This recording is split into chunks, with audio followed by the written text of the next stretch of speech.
So hello everyone, and welcome to the 8th session now in our Accessibility Insights series, where AbilityNet's Head of Inclusion, Robin Christopherson, hosts a monthly online chat with individuals who are each working to improve digital accessibility and digital inclusion. And this month he's chatting to Sarah Herrlinger, who is Senior Director of Global Accessibility Policy and Initiatives at Apple. I'm Annie Mannion, and I'm Digital Communications Manager at AbilityNet, and I'll be running you through today's session. So just to go through a few bits of housekeeping. We've got slides available at slideshare.net/AbilityNet, and you can also find them on our website at abilitynet.org.uk/insights-apple. And if you have any technical issues and you need to leave early, don't worry, you'll receive an email in a couple of days' time with the recording, the transcript and the slides.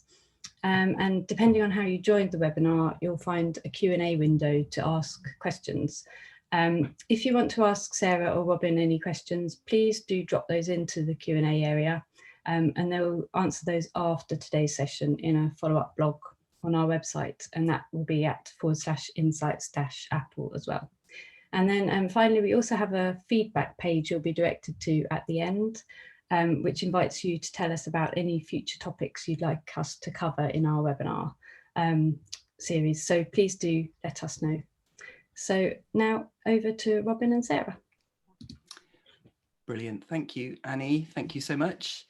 So yes, a huge welcome to Sarah for taking some time out of what is, I'm sure, a hugely busy schedule to talk to us about Apple and everything that's going on. Man, it's been a busy time. But before we get onto that, we always start off these sessions by asking you what beverage you've got, what drink you have to help you get through this ordeal. So I've got a cup of tea, and I've got a horrible feeling this is a mug with the Union Jack on, which I don't know why I picked that one. Because I'm super depressed about Brexit. But anyway, so have you got a beverage to help you get through?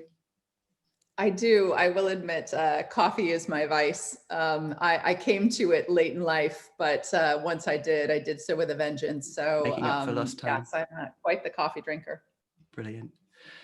Great. So thank you very much indeed for joining us. So as I alluded to a moment ago, it has been a very, very busy time for Apple 2020, and in particular, you know, the last quarter maybe of 2020, but the whole of the year really has been massively busy for Apple. Do you want to give us some, you know, get the ball rolling by giving us some personal highlights, or what you think are, you know, the particular things that have been exciting in recent months at Apple? Sure. Yeah. 2020 was quite a year for us. We had a lot that went on. And I think it starts off with just some amazing hardware that was delivered over the course of the year. You know, I think amongst those that are beloved by all of the many communities is the iPhone. Mm-hmm. And this year with the iPhone 12 lineup, quite a great mix of products. You know, starting with the Mini as a new, you know, the iPhone 12 Mini is a smaller device along the same lines as the SE. So really good for fitting in smaller hands. I know within the blind community, they often don't need the larger real estate of some of the bigger devices. So one that is really nice and compact and easy to use. Also last year with the iPhone SE, the second generation that came out, and with that one, it gives the option in that same sort of basic size of one with Touch ID and one with Face ID. So depending on what your needs are or what your preferences are, an option for both. But then also the iPhone 12. And then getting into the Pro lineup of the iPhone 12 Pro and iPhone 12 Pro Max. Also two amazing devices. I think that one of the keys there is with the addition of LiDAR in those two devices, it adds some really interesting functionality that I'll talk about a little bit more later because I wanted to focus on hardware at this point. But also, we had some great additions to the Mac lineup. Now with the new generation of the latest MacBook Air, the 13-inch MacBook Pro, and the Mac Mini, all powered by the M1 chip, which is our own proprietary, breakthrough system on a chip designed specifically for the Mac. This just gives better performance, better speed, just a lot of great things that make these M1 Macs just a fabulous addition for 2020. Also, we delivered the new HomePod Mini, which is just an awesome new way to create a personalized and deeply integrated experience for those who have iPhone and those with iPhone and Apple Watch. And it's also got the great new intercom feature, which is just a fabulous way to be able to connect and communicate with others throughout your household, or even those who are not in the same building that have gone out in the world, which, for those who just want to communicate with anyone in their vicinity and make sure that everyone knows everyone is safe and good and needs are met. Great way to have that intercom on there. Also, AirPods Max. Those were brought out just at the very end of 2020. And I think that's a great addition to the AirPods family for those who prefer that kind of over-ear headphone experience. The quality, the sound quality, and just the performance of them is really fantastic. So it has been a lot going on with hardware. And I should actually also mention, we did a huge update to the accessibility website at the end of 2020 as well. So for anyone who wants to find out more about our products and our accessibility features, we did this really just to make it easier for all of our users to discover and learn more about the accessibility benefits that are available in all of our products. And so I think this gives just a quick, simple, easy way to know what features are there, what products they're available on, and then also drop you into some great kind of how-tos and things to just sort of get you started and learn how to use them, and then to dive deeper on them. So we stayed quite busy. Dozens of brilliant videos in the Accessibility Center. Really, really good. Yeah. Thank you. Yeah. Thank you very much. You mentioned the M1. I'm talking to you here on a 16-inch MacBook.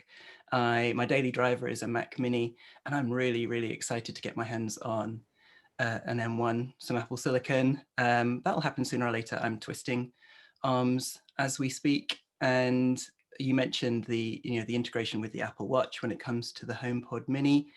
The thing that I'm particularly excited about is Apple Fitness Plus and the integration with the Apple Watch, because I think a lot of people are going to be focusing on fitness with the new year. That's kind of a perennial New Year's resolution, isn't it? So I think that's brilliant, with the really good descriptions of the yoga positions or whatever the particular workout exercise is.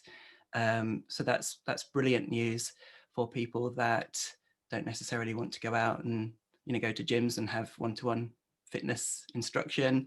So yeah, Apple Fitness Plus as well. It's been a really busy year, hasn't it? Yep, no rest for the weary. We got a lot going on. So let's broaden it out a bit, and I want to sort of take your mind back to even say the last decade, because so much has happened. You've just mentioned what the last few months have, the changes that we've seen there, particularly in hardware, but also in services and updates to software, etc. We're going to look ahead soon, but looking back over the decade, what sort of big changes do you see, either within Apple or within the kind of inclusion arena more broadly? What's your kind of big takeaways from the last decade? Yeah, well, I think the biggest thing I would say that I feel like I've seen or really appreciated is being able to take accessibility out of the fringes and normalize it into consumer products, which has really been the core of what we've tried to do.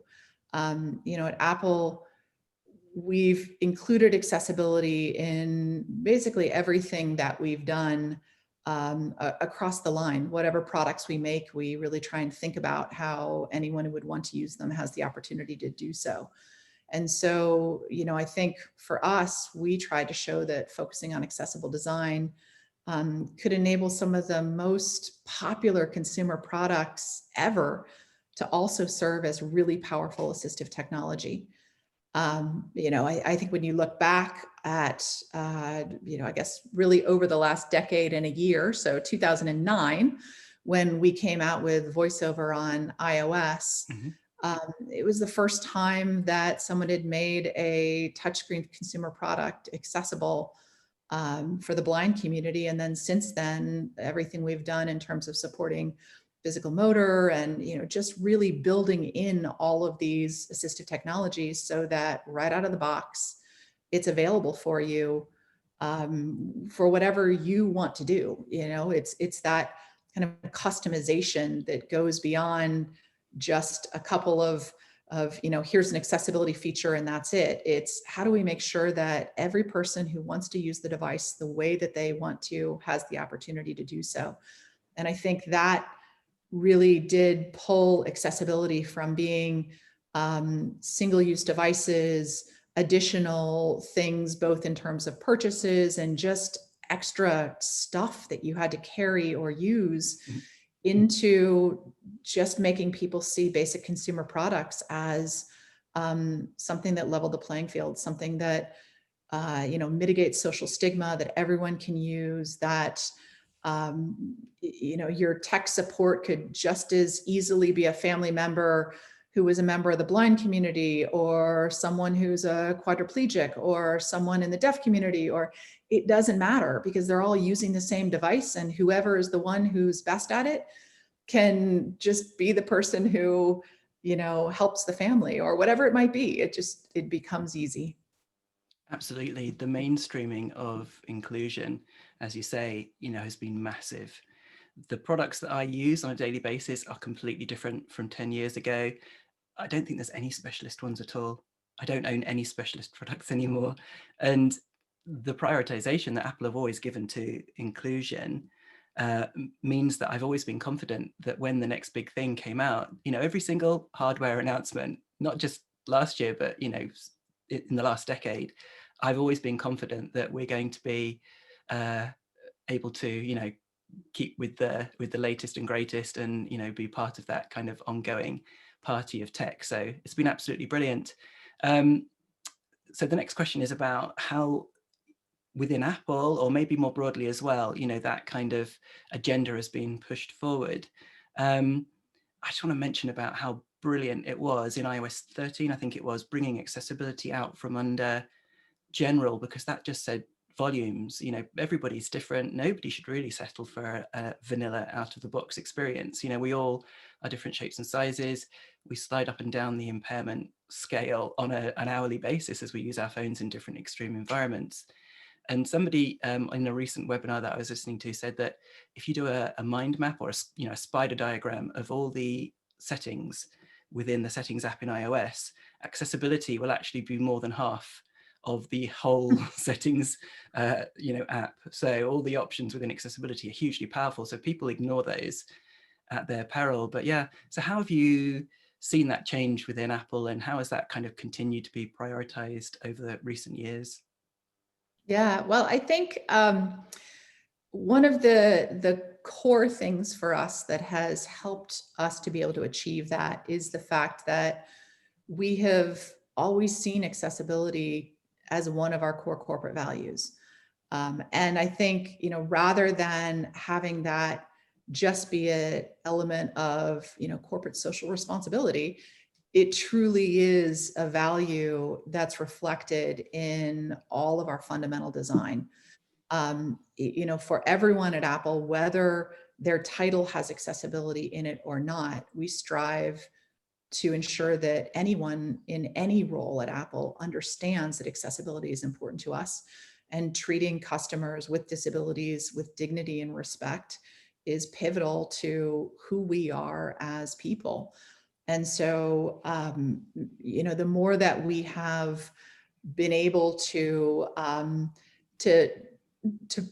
push that within our own walls to, educate our own employees on what we're building, what's in there, and what they can be using, regardless of whether they self-identify as having a disability or not. To your point, there are so many amazing features within the accessibility settings that can be super helpful to you throughout your day, even if that's, your use of that is productivity or communication and collaboration rather than a specific, you may not be a part of the community for which it was intended. It can still be a really powerful tool for you. So we always work to educate our own employees and make them proud of the work that we're doing, but then also internalize that into everything that they do. And I think then what comes out of that is a lot of the innovation around what we're doing, because by getting every employee to think about it, I think one of the things that sets us apart is that because we build all of our own hardware, software, and operating systems, we can really not just infuse accessibility across all of them, but have these amazing teams with their expertise be coming to us to say, we have a great idea, or we have a really cool thing we're working on. How do you think that might benefit the community? And I think as a great example of this, when you think about LiDAR, which I mentioned was in the new iPhone 12 Pro and iPhone 12 Pro Max, the inclusion of the LiDAR scanner in the sort of camera element of the device means that now we can do a lot more for individuals who are blind and low vision. Now, as a part of Magnifier, a couple of things have been improved. One of which is that you can now have better awareness of what's in front of you. Through Magnifier, the iPhone will describe to you, people, objects, and other environmental elements as they appear in the magnifier's viewfinder. And that's working dynamically. So for example, as you're walking down the street, being able to give you information even as the elements around you change. But another really great one we did was add in a feature called people detection, which, as the name suggests, it detects any person in close proximity to you as you once again move through space, and notifies the user both or through a number of different ways with a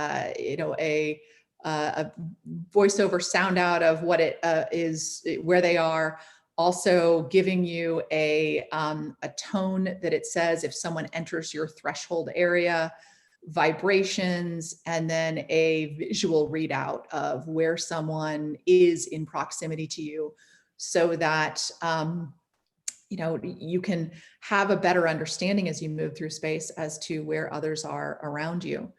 And I think this, certainly has great applicability today, as we are currently living in an unprecedented time where obviously knowing where people are around you and making sure that you're able to properly social distance is incredibly important.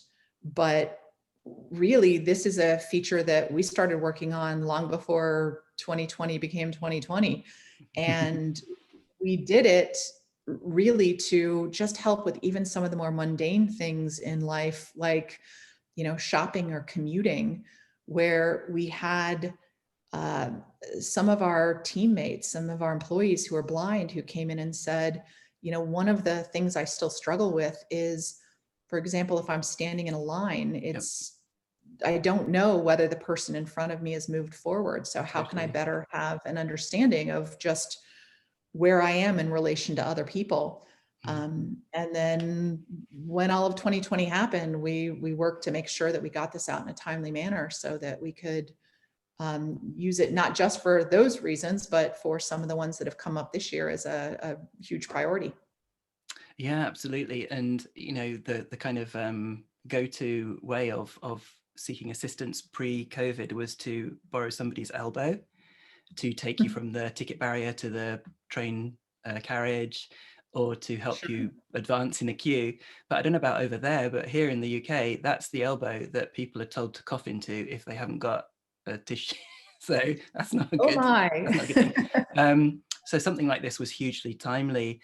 So yeah, absolutely. And it intelligently, you know, the people detection one locks onto the kind of the nearest person. So it'll jump from one person to another in a quite a, you know, changing crowd, you know, or situation where people are coming and going and passing you by in different directions and stuff. So it's really, really useful.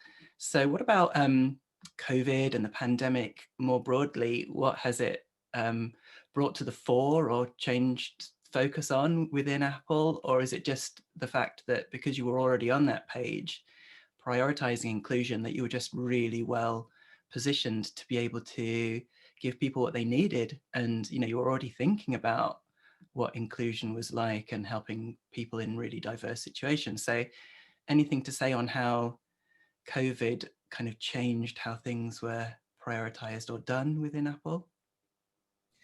Yeah, well, I think, you know, thankfully I am very, well, I guess I would say I'm very thankful at the fact that we have always prioritized this. So in coming into a year like this, I think we were well positioned with a lot of features that are beneficial. But I think even with that being said, given no one could have known, you know, the world we live in right now, I think it still made us realize even more how much technology is important to enabling independence.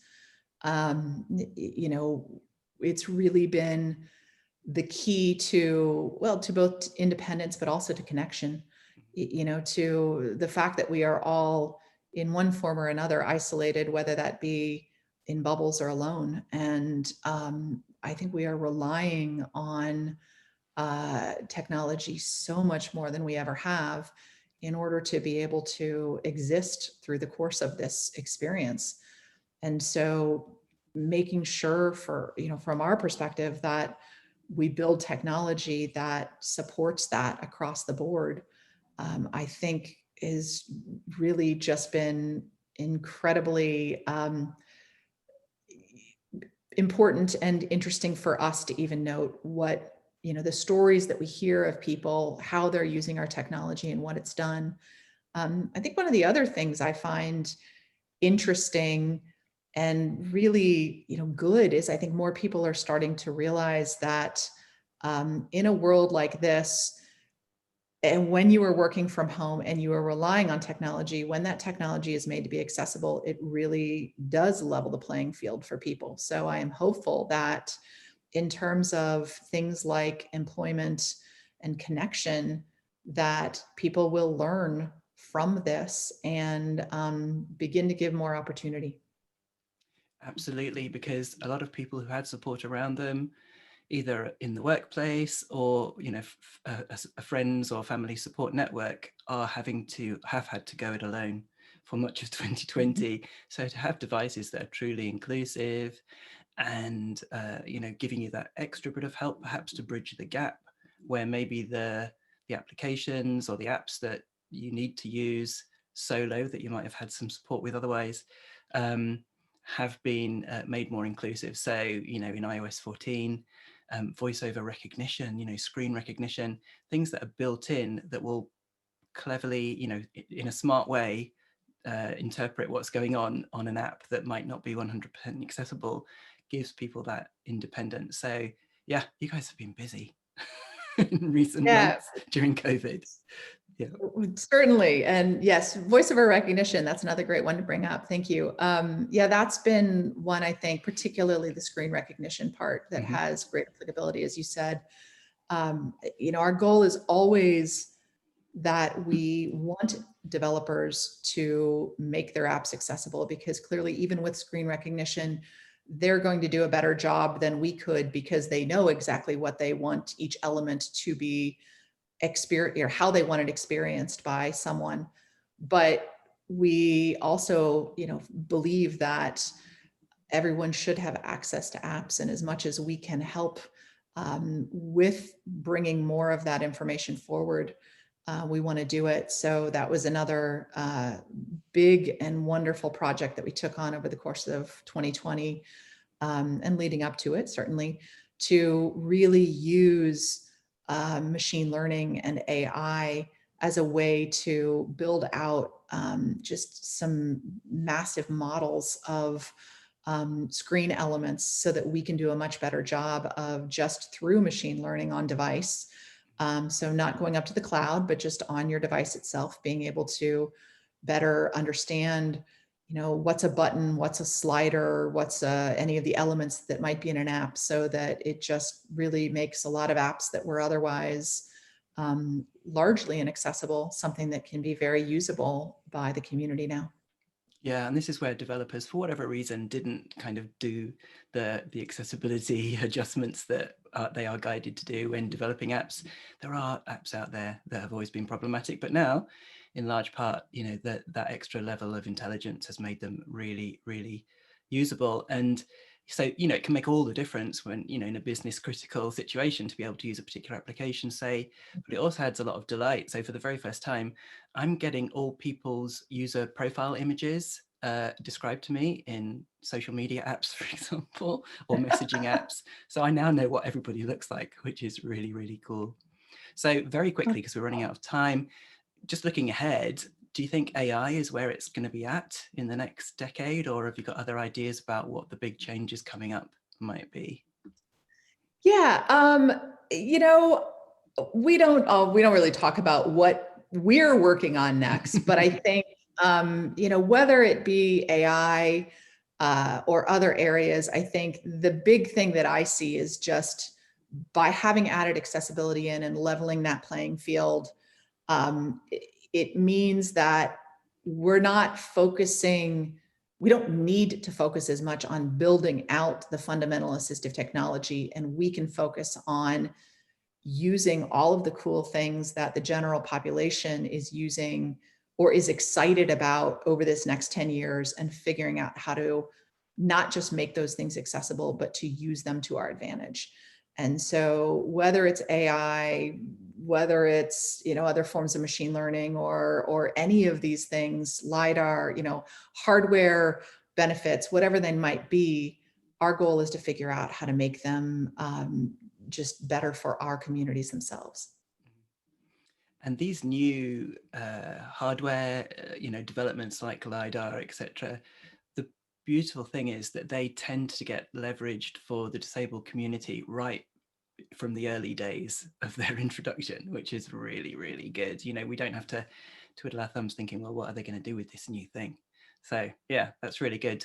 I think I'm really excited about AI and machine learning, to take us to that next level, and describing what's around us, give us more access to things that have been problematic up till now. So yeah, brilliant. We're going to finish off then with, I've loved this conversation, by the way, thank you very much. So every month we speak to a fantastic person like yourself. Last month it was Alejandro Molido. He's policy coordinator at the European Disability Foundation, and we always ask them for a comment or question to ask the next guest. So he said, what is the most positive aspect that accessibility legislation has had on Apple's work? He's very big on policy, as it suggests in his title. So have you got a response to Alejandro?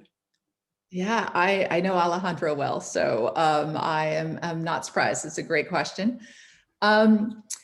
It's an interesting one, because I think legislation has been an essential part of the journey towards improving access and equality for people with disabilities all over the world. I mean, certainly it is incredibly important. But I would also argue that from Apple's perspective, because we consider accessibility to be one of our core values, we've really always tried not to think about it as a compliance issue, or one that's really about checking a set of boxes. I mean, when you think about accessibility at Apple, we actually started our first Office of Disability in 1985, which was 5 years before the Americans with Disabilities Act came to be.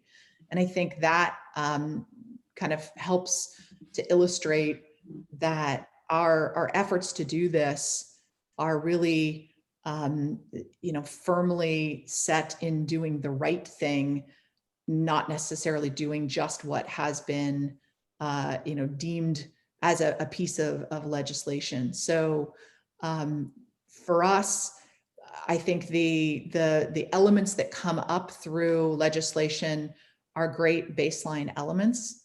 But I think we always strive to not just do more, but to do the things that are best suited on our devices, to make accessibility, once again, just a seamless part of the experience. Absolutely. And you can certainly tell that accessibility isn't a compliance issue within Apple. It's not a box ticking exercise. Far from it. So yeah, brilliant. Caroline Casey, we're hoping will be next month's guest. So she's the Valuable 500 creator, founder. Yeah. They're doing a brilliant job getting global brands to prioritize accessibility, disability in the boardroom and at the trustee level. Anything that you'd like to pass on, either a comment or a question to Caroline next month? I guess my question for Caroline would be, what is the technology that you relied upon most during the year of 2020 with all that was brought on by COVID? Brilliant question. It might not be Apple products, but it might be. But either way, yeah, I'm sure there'll be many Apple products in there. But yeah, that's a brilliant question. Really good, because disability obviously is something that Apple does so well in catering for people's needs. So it may well feature large. Fantastic. Thank you very much indeed, Sarah. Have a brilliant rest of 2021. Let's see where we go. Thank you very much. Well, same to you. Yeah, brilliant. Always great to talk to you, Robin. Likewise. Thank you so much. And we'll pass back to Annie to just do a closing bit of housekeeping. Thank you.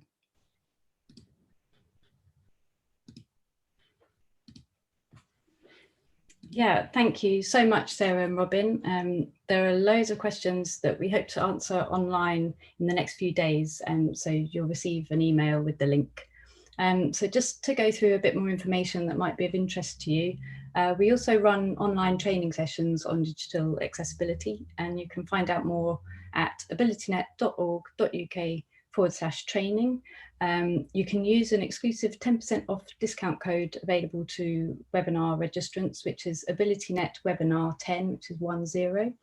And some of the training courses are available for roles including content creators and editors, designers, developers, testers, project managers and leadership.